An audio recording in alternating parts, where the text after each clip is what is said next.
নিরাপত্তার বিষয় তো আমার আমার নিরাপত্তার জন্য আমার আল্লাহ রাব্বুল আলামিন। তবে রাষ্ট্রীয় নিরাপত্তা এটা উনারা বিবেচনা করবেন। যেহেতু আ এ এ এ এটা আমার মনে হয় এটা কি নির্বাচন প্রত্যাশা কমিশন। করছেন আরকি তাদের কাছে? আমি তো মনে করি বিগত দিনে যে কয়েকটি ঘটনা ঘটেছে তার পরিপ্রেক্ষিতে প্রশাসন তাদের আ বিবেক বুদ্ধি দিয়েই সেটা বিবেচনায় নিবে। স্থানীয় নির্বাচন আর জাতীয় নির্বাচন কিন্তু একভাবে দেখলে হয় না।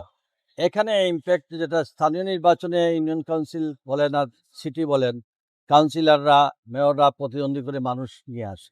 এখানে আরেকটা বিষয় হচ্ছে খুব আমি একটা জিনিস অবাক হলাম। বিগত ১৭ বছরে যে জাতীয় সংসদ নির্বাচনে যে সেন্টারগুলো উনারা বেছে নিয়েছেন, দেখা গেছে যেসব এলাকায় ভোটার বেশি এবং আমাদের ফেভারে না, এদেরকে ৫-৭ কিলোমিটার দূরে তাদের ফেভারের মতো একটা সেন্টার দিয়েছেন। যাতে করে এই ৫-৭ কিলোমিটার, ৮ কিলোমিটার এমনকি আমি দেখেছি আমার একটা সেন্টার যেটা জন্তাতে, সেটা চারকাটা ইউনিয়নে একটা একটা ওয়ার্ড পড়ছে পান্তাই। এখান থেকে যদি আমার ভোট কেন্দ্রে যেতে হয় তাহলে কানাইঘাট উপজেলা হইয়া সে যাইতে হয় ওইখানে। এই একটা এক্সাম্পল দিলাম। এবং সেন্টার টু সেন্টার ভোট দিতে গেলে তারা ৫-৭ কিলোমিটার, যেখানে রাস্তা নাই, কোনো যানবাহন নাই, কিছু নাই।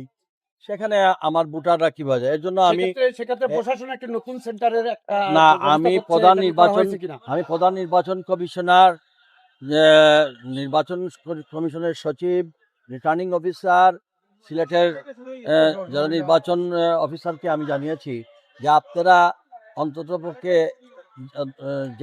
যেসব এলাকায় রাস্তাঘাট নাই, কমিউনিকেশন নাই, এইসব এলাকায় যেভাবে ইউনিয়ন কাউন্সিল নির্বাচন করছিলেন, আপনারা সেইভাবে ইউনিয়ন কাউন্সিলের সেই নির্বাচনে মানুষ যাতে সহজে ভোট দিতে পারে। এখন ধন্যবাদ। যদি এমনভাবে ডিসেন্ট্রালাইজ করা হয় যে ভোট কেন্দ্রে মানুষ যেখানে এমনিতেই জাতীয় নির্বাচনে 45 থেকে 55% ভোট হয় জাতীয় নির্বাচনে, সেখানে এবার প্রথমবারের মতো মানুষ জাতীয় নির্বাচনে ভোট দেবে। আমি আশা করি ৭০-৭৫ ভাগ মানুষ আশা করতেছে ভোট দিবে।